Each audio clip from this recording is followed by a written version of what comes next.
Hey everybody, welcome to Review with Me, your review guide of shows, movies, and everything in between. Be sure to click the like button, hit that notification bell, and subscribe to the channel. Now, let's get on with this review. Hello, welcome back. Welcome back. We are reviewing And Just Like That, Season 3, Episode 11, the second to last episode of any Sex in the City, anything ever is done after this point. Okay. Now, some of us may not even want to count And Just Like That as part of the Sex in the City world. I understand. But let's go ahead and discuss this episode. This one was a quickie. This one was a quickie. I actually enjoyed it. I thought it was good writing. I know it was hard to say that here in this community, but I give credit where credit is due. And I think throughout this episode, I felt the emotion.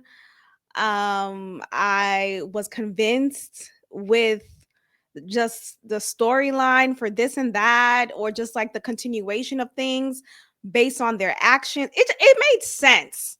This episode made sense.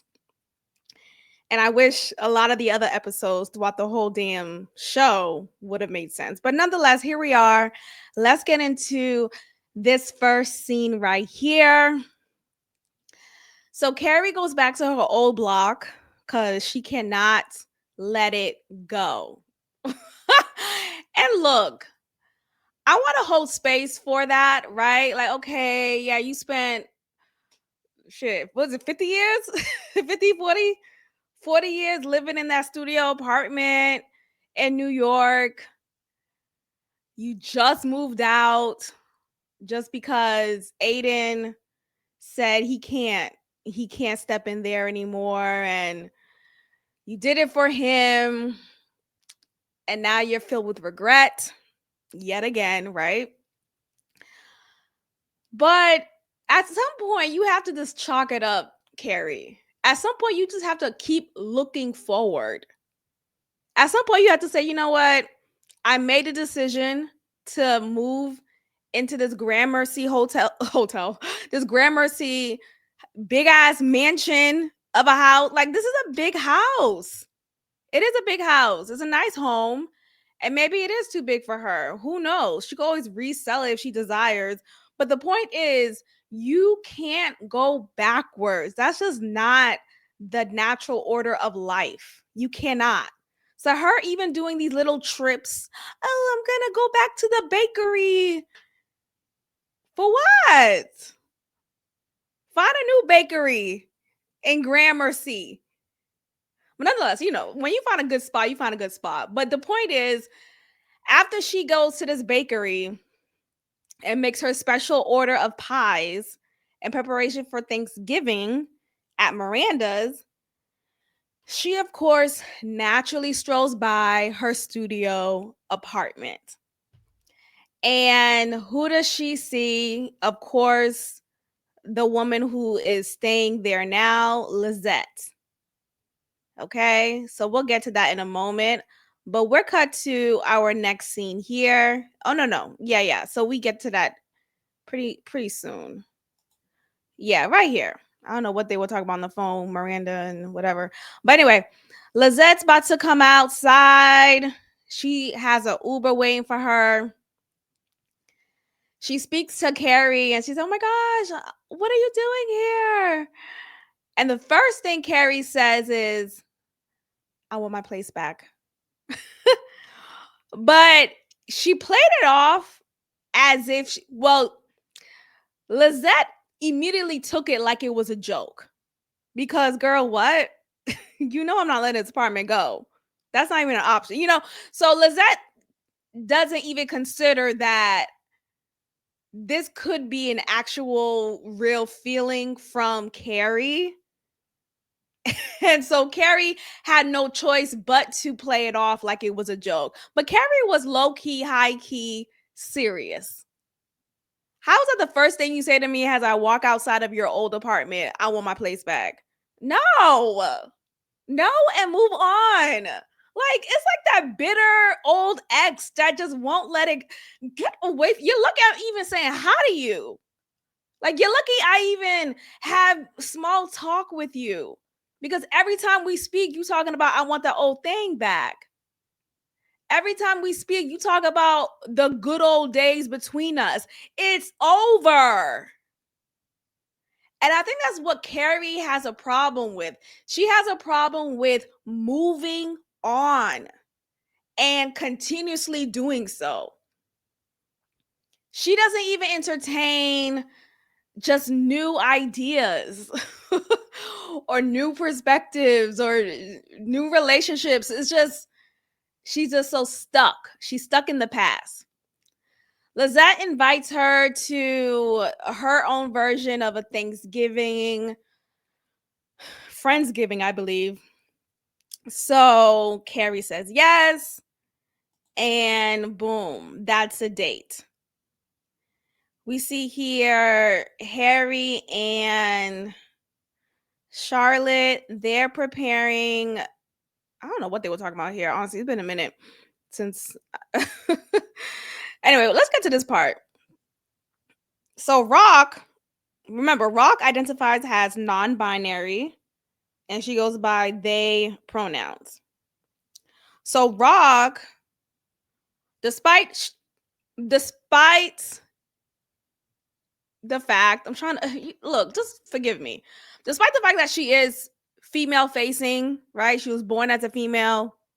She does not identify as such, and she's just in her own non-binary, yada yada yada. Charlotte is so aghast because she sees Rock dressed in the way that she would have loved for her to have dressed naturally. But Rock is dressed this way because of her role in a play at school. But Charlotte is so taken with emotion. She thinks Rock looks amazing. And she's just emotional. She's been emotional throughout this.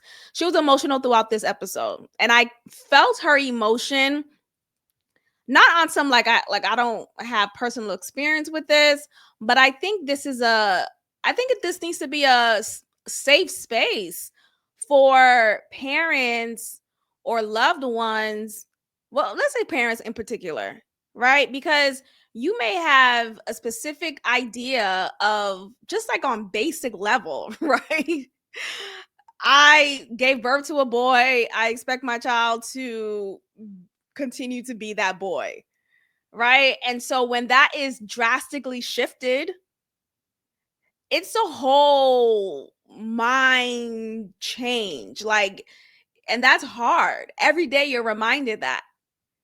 And we have to give Charlotte credit for accommodating and adjusting and pivoting every step along the way. Not once has she shown any ounce of phobia, of hate, of I'm gonna disown my child. None of that. She just, okay, I'll accept Rock in the identity that she wants to be accepted as. I came across someone else's review on this episode and I clicked off real quick, but before I clicked off, I was annoyed with, and that's why I clicked off. I clicked off because these two super woke, super offended by everything. They thought, and they're black feminists, so it's just come on. I feel like black women, we have to stop being the forefront of the movement of everything. We do not have to be the forefront for trans rights, gay rights, your rights, Mexican rights. The point is, like, just focus on what's going on in your life. Okay? Yeah, be an ally, but don't do too much. Like, the way that they ally is just, do you have a trans kid? Is this the reason why you're going so hard? And come to find out, they don't have any kids. They don't have any prospects of, like, they don't. But you doing all this for who? For eyes to see. Anyway, they felt like they felt like Charlotte was she basically regressed in her progression in how she handled her and how she handled Rock. They felt like, oh, just when we thought Charlotte just when we thought Charlotte was progressive and for her daughters or for Rock's way of living, now she's mourning. Oh, she's mourning who she thought her daughter was gonna be. That is so messed up. Yada yada yada. How is that messed up? That's reality. Not one, like I said, not once have we seen in this whole journey with Rock. This started from season 1 of this show. Not once have we seen Charlotte being any level of transphobic, homophobic, any of that. She has not been any of that. What she has been was initially confused, unsure of what to do, how to address her, how to her, what pronouns, all the like she was learning along the way. People just don't know these things because seemingly, not even seemingly, it is recently more of a thing than it was many years ago. Especially when if we're going to go by the character, right? When Charlotte was growing up or back in Sex and the City days, there was no exposure of trans kids at all. So this idea of Charlotte supposed to have suddenly know how to go about raising a kid who she thought was her daughter but is now a non-binary person, that's a hard pill to swallow. And it's okay for her to mourn this idea that she had for this firstborn of hers. Remember, Charlotte couldn't have kids easily. She couldn't get pregnant easily. She had a miscarriage. She was fearful of getting pregnant again. They decided to adopt, and then they finally naturally conceived. And then boom, you have your first daughter. And you, of course, Charlotte wanted a girl. So you have your first child who's a daughter, and then she comes out with some I'm non-binary, bitch. I would be like, now what the I'll be a little confused too. That's just my opinion. I would be a little confused too. And that's to say the very least. Shit. So let's give Charlotte space. I'm sick of this whole, well, you should just no. Anyway, let's move on. So, yada, yada, yada. Okay. So we get to this dressing room scene. What's his name? Giuseppe. Giuseppe decides to go get on his knee and propose to Anthony. And it was sudden. He didn't have a ring for him.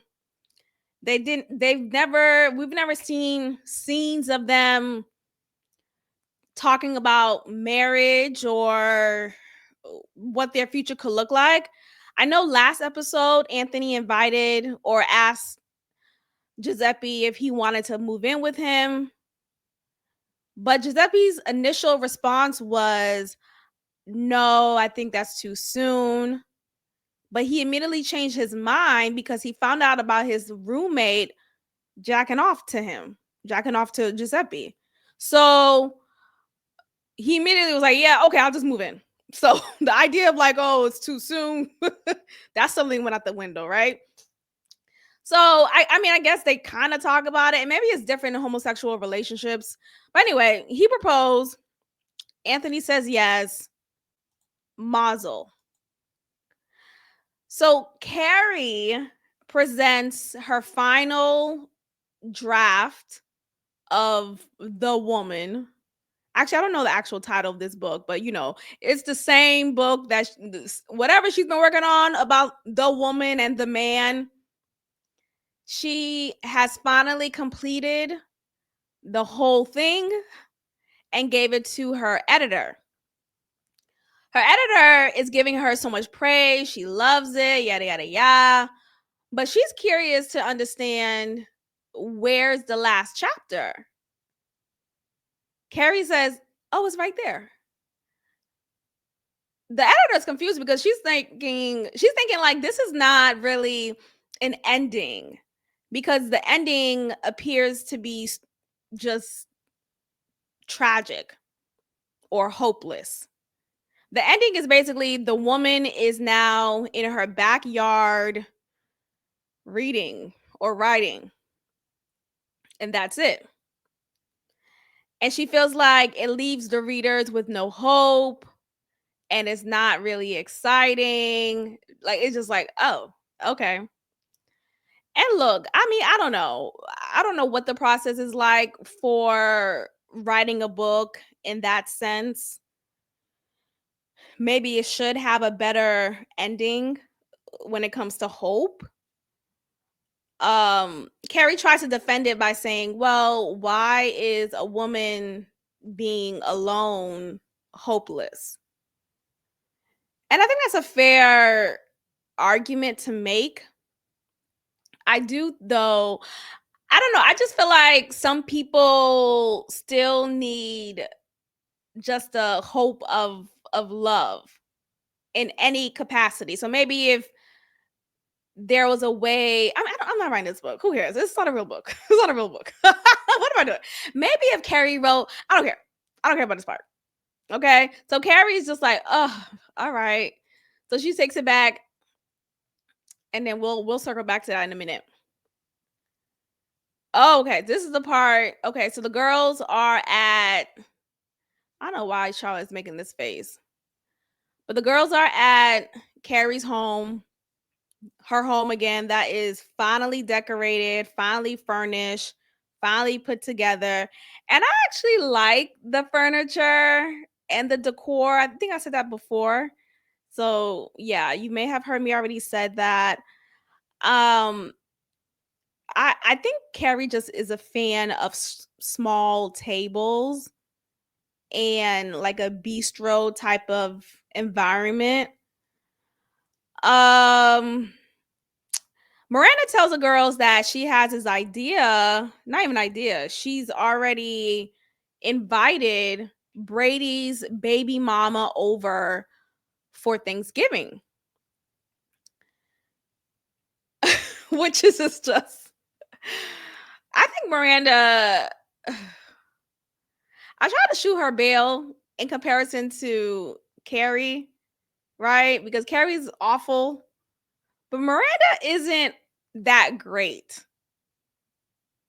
Miranda isn't that great. She isn't that smart when you think like maybe she's smart in a technical way, in a academic way, but as far as street smarts, as far as emotional intelligence, she lacks. Why would you think it's a good idea to invite your son's baby mother, whom he does not have an intimate relationship with? They hooked up very briefly, and it just so happened she turned out pregnant. Why? And and they don't have a they don't have a relationship. You know what I mean? And the last episode, we find out, not even find out, we saw the baby mama get mad and waterboard her. It's just a lot. Anyway, they must have gotten over with, or maybe this was Miranda's olive branch. We don't know at this point if this baby, if Mia, that's her name, if Mia will accept the invitation. We don't know. We'll see. We'll see next episode because that will be the finale. Okay. There was a part here. I may have to. Okay. Carrie has been snippy, well, throughout this whole damn season, but she's been snippy through this episode, especially. There's a part here when Miranda walks around and she's like, oh my gosh, it's so beautiful here, Carrie. I'm so happy you decorated it, and I'm so happy you just finally got to it. Before it was so bare and echoey. Carrie's response, instead of actually being truthful and honest here, I feel like Carrie is just on ice. Like, what do you mean it was echoey and chewy? Because bitch, it was. Because it was. But I'm actually pause, you guys, and I'm gonna play this scene real quick from my own memory, and then I'll let y'all know. Okay, kind of basically what I said. So Miranda says she was sorry, Charlotte. Charlotte was concerned. She said she was concerned. Carrie says, concerned for what? Well, because this home was bare and it was starting to feel like a walking museum, or no, a historical museum. And Carrie's response immediately, so she takes the word historical and then she attaches it to the point that her editor made about her book. And it's like, girl, that's not what we're talking about.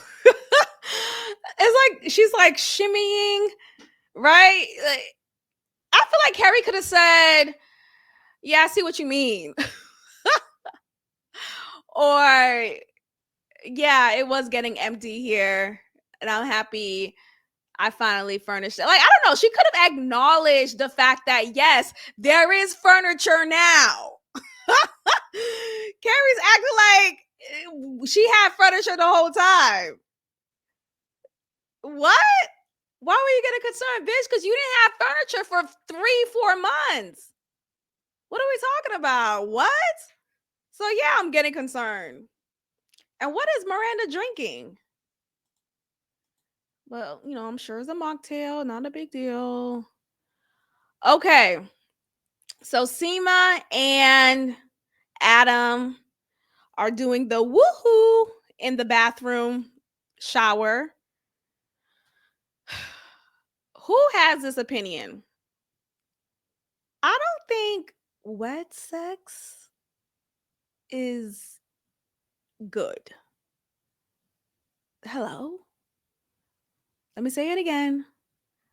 I don't think I mean, you should be wet, right? But I don't think like, oh, let's have sex in the pool. Oh, let's have sex in the jacuzzi. Oh, let's have sex in the shower. That's not cool. I feel like that is so annoying. If I'm in the pool, I'm in the pool. I'm swimming. I'm not trying to have sex. If I'm in the shower, I'm showering my body. I don't want you to eat me out. That's it. I don't care how fine you look. Yeah, we can make out a little bit, but I mean, we shouldn't even be in the same shower together. Is that? I just. But it's a TV show. It's a TV show. But do y'all feel the same way? I just feel like we just have to have. We don't have to be all up on each other. Back up. What? I don't see the point. I don't see the point. And it's actually not sanitary. Sex is already, I guess people could say, oh, sex already is not sanitary. Sure, maybe you can make that argument. But chlorine water, I'm talking about in the pool, for example.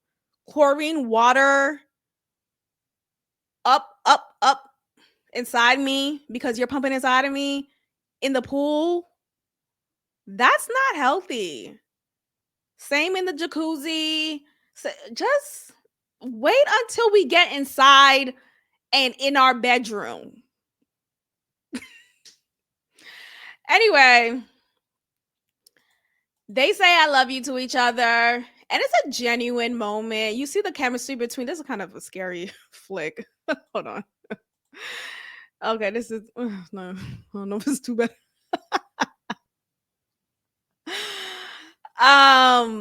No, I think Seema's a beautiful woman though. But let me stop. I'm just saying sometimes her gaze are so intense. It's like, dang, what am I saying? Read my mind. Anyway, Adam says he loves her, and she immediately says it back. There was no hesitation. There was no, oh, I'm gonna act like I didn't hear you. She immediately said it back, and you felt it. I think the acting between them, at least in this scene, was really good. The writing was really good. And that says a lot for me. And it just makes me think like, dang, who were the writers for the other episodes? Is it not the same team? So we get to, I don't know, what scene was this about? I forget. But Anthony tells Carrie that he's engaged. But just remember, actually, when the girls were at Carrie's home, her furnished home, Charlotte told the girls at that time.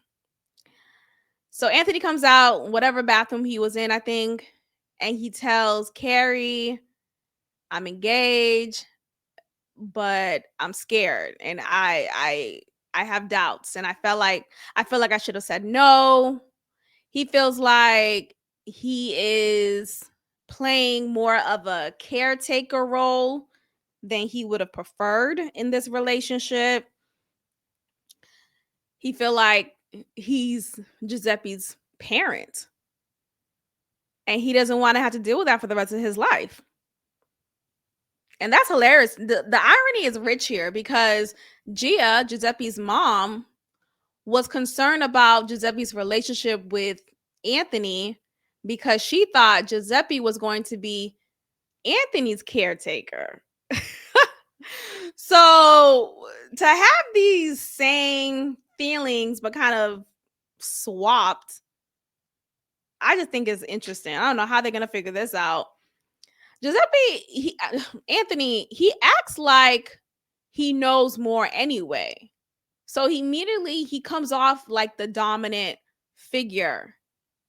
And Giuseppe, he's going to take in your wisdom, right? Like, so maybe it's a mindset shift that Anthony needs to make.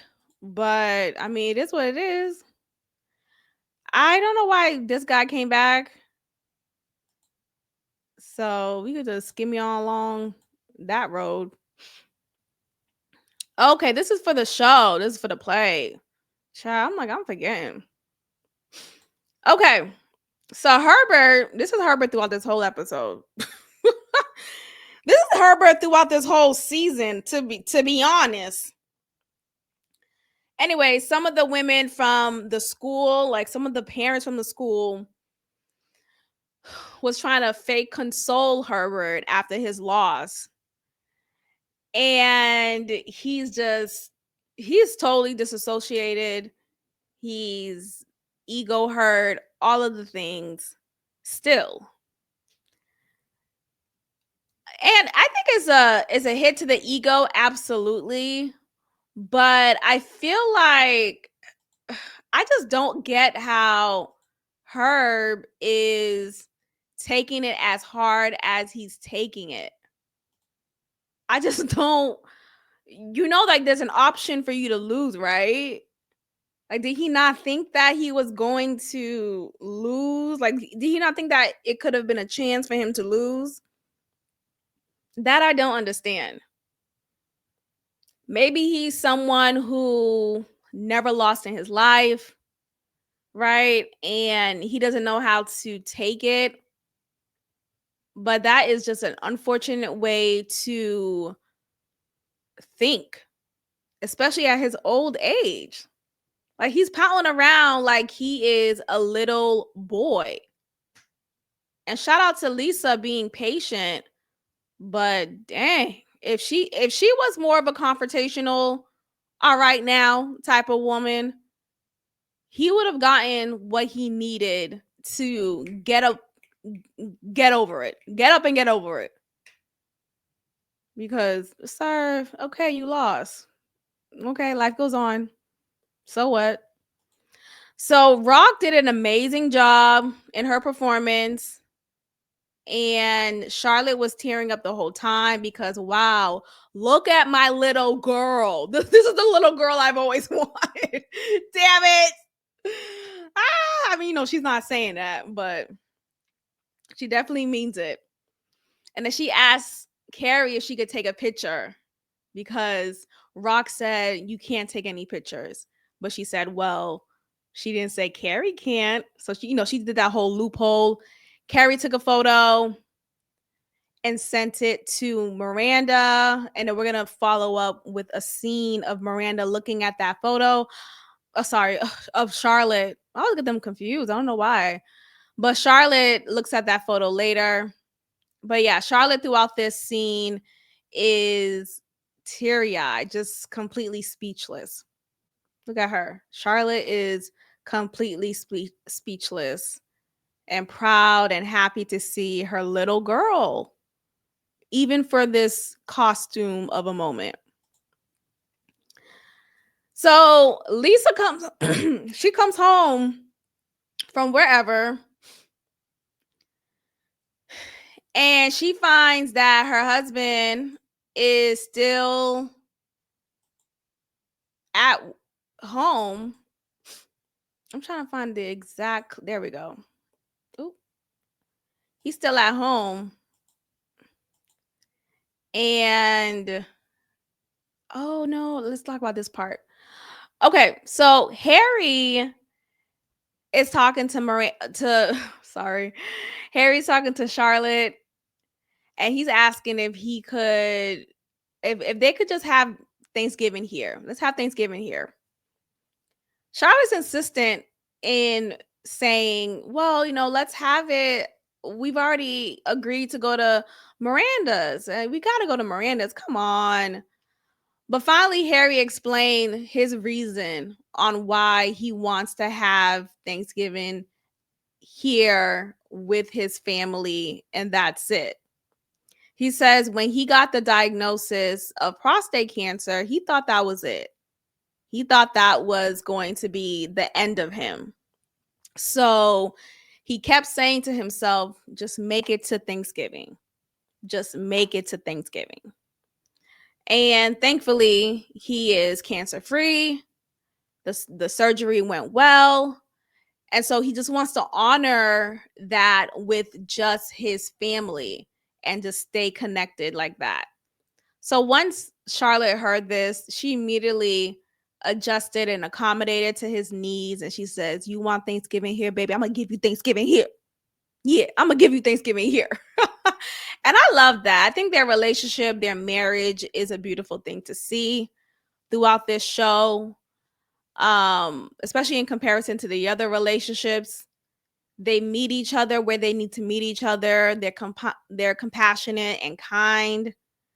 So they take the cake of best couple award. So we get back. Oh, okay, yeah. So this is the scene. So maybe I missed it then. Okay, let me just kind of right here. Anyway, there's a little part there we go. This is the part I want to show y'all.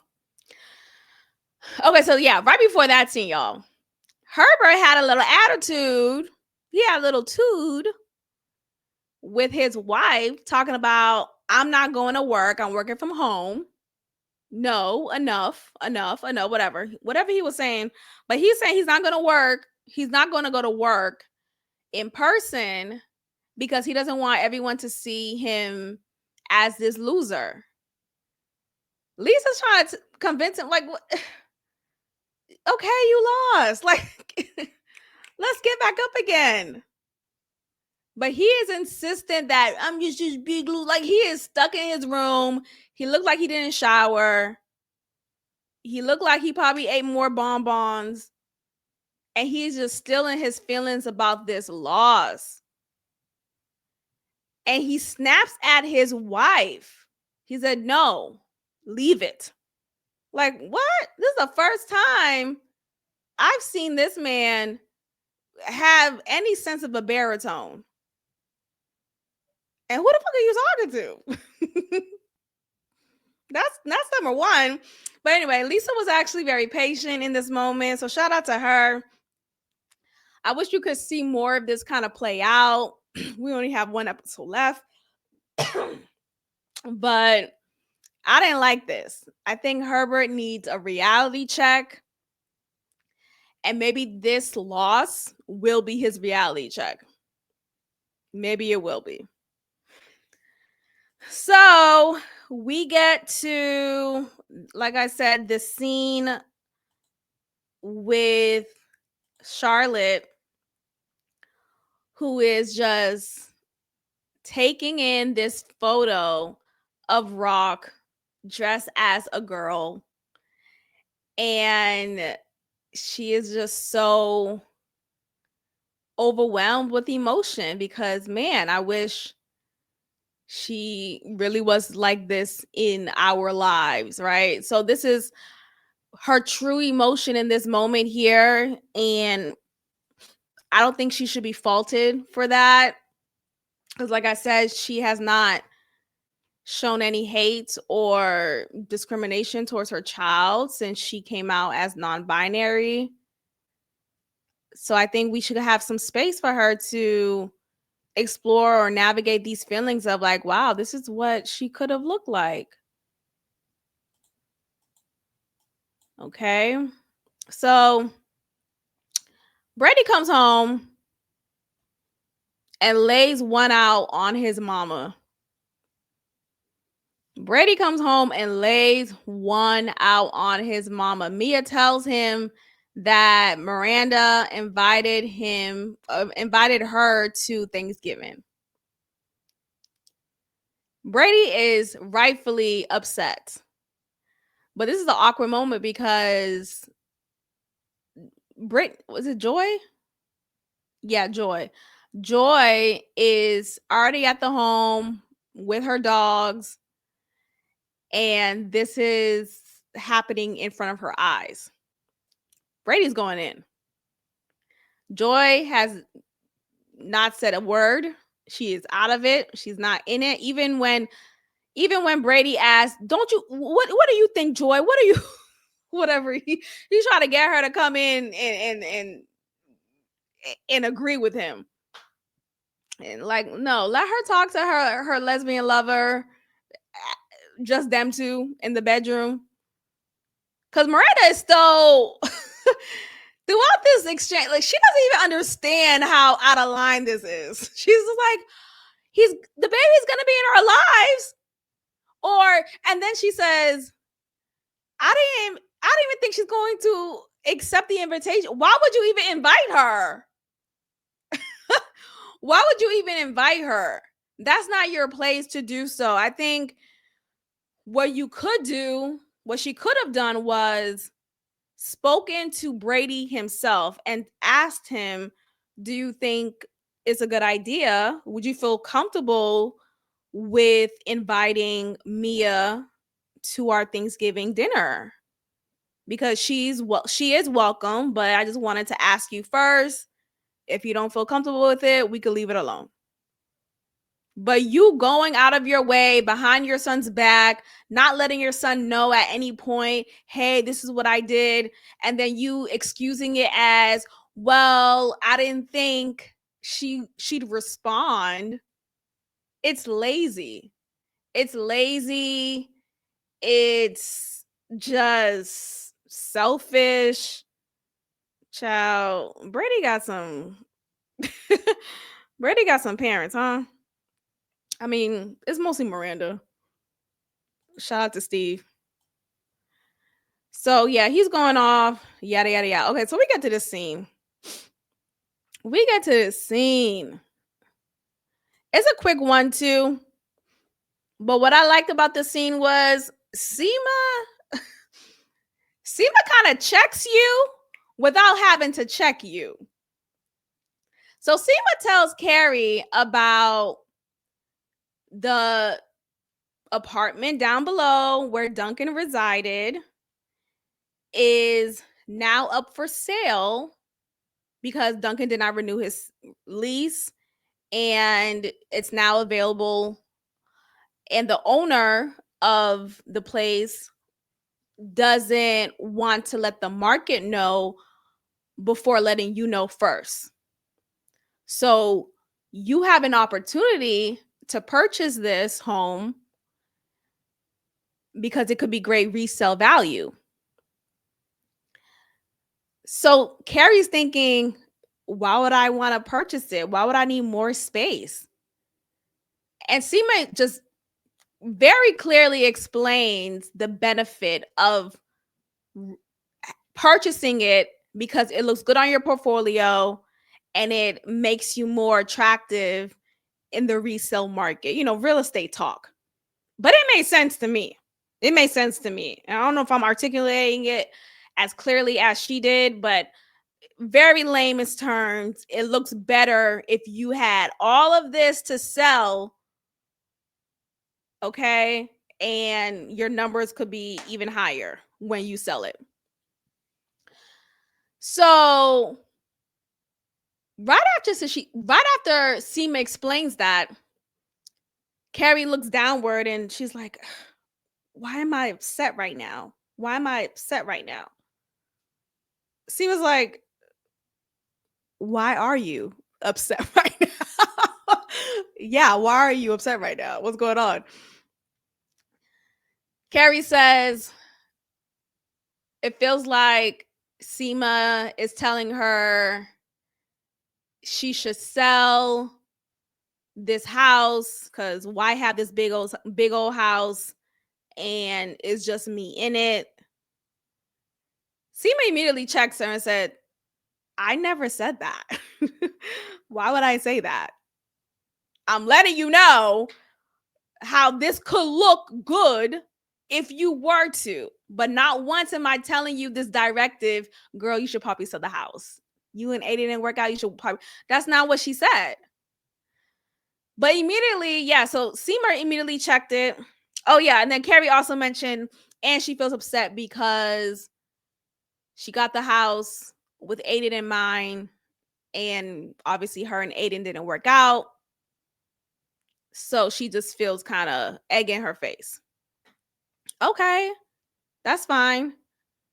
But stop taking it out on people and they're having to just like walk around you on ice. But immediately Seema checked it. She was like, I never said that. As for Miranda would have been like, oh, I'm so sorry, Carrie. No, I didn't mean. Are we good? Are you and me good? Are we good? Seema said, I never said that. Okay, I like a Seema type of energy, bitch. I never said that. So you all up in your feelings, you all up in your head. Just know I never said that. Get that through your head. So because Seema was just like, I never said that, Carrie immediately apologized. She's like, I'm so sorry. I'm having all these feelings. Well, girl, why don't she? How come we've never seen? Not never. Maybe there was one scene, probably right after Big's passing, of Carrie seeking counseling or receiving counseling. But I wish we could have seen a continuation of that. Just like life coaching or just how to regulate your emotions. The basics. Golly. I never said that, ho. Get your feelings in order. So we get to the scene with Carrie returning to her old studio apartment where Lizette resides, and everything is different. Totally different. The walls, the patching. They made like a wall, like they created a whole new room and separated it with a wall and a door. This is her very next door or shared space neighbor. And she's like, oh, hello. And you can see like obviously the door. I think they just probably finished, or maybe they're renovating some more. But the door is it looks unfinished. The wall is clearly unfinished. So Carrie is still just like, what is this? What did you do to my place? But there are some elements that have remained the same, of course. The bathroom, the walk-through closet space, the little nook, but the nook is still different since there is a door. So I could show that. There we go. Since there is a door suddenly here. And once you open the door, you'll see that same guy again who's having, well, that area is where the Friendsgiving gathering is taking place. So, all in all, to say, Carrie, this is not your home. This is not your home. The home you knew is no longer, period. That's the end of the sentence. The home you knew is no longer. And that's okay. And I feel like that's more common than we even realize, right? We get so caught up in this idea of, if I move back to my hometown, if I move back to the same home that I grew up in, I'm gonna feel this sense of comfort, everything. I'm gonna, no, because things move on. Things either wither away, or not even that. Like, remember, like, if you were living on college campus and you go home for a break, for Thanksgiving, for Christmas, and then just the feeling of home feels different because your eyes are new, your experiences are new, right? You feel like, dang, I feel this house is smaller than I realized. The stairs aren't as many as they once were, right? So your perspective is different. So I think with Carrie, this is a lesson for her to move on. Like, stop pining for this nostalgia and pining for the memories in this home. It's gone. Especially if you're trying to be with a new man, you can't go back to this house. One, you really can't go back to this house.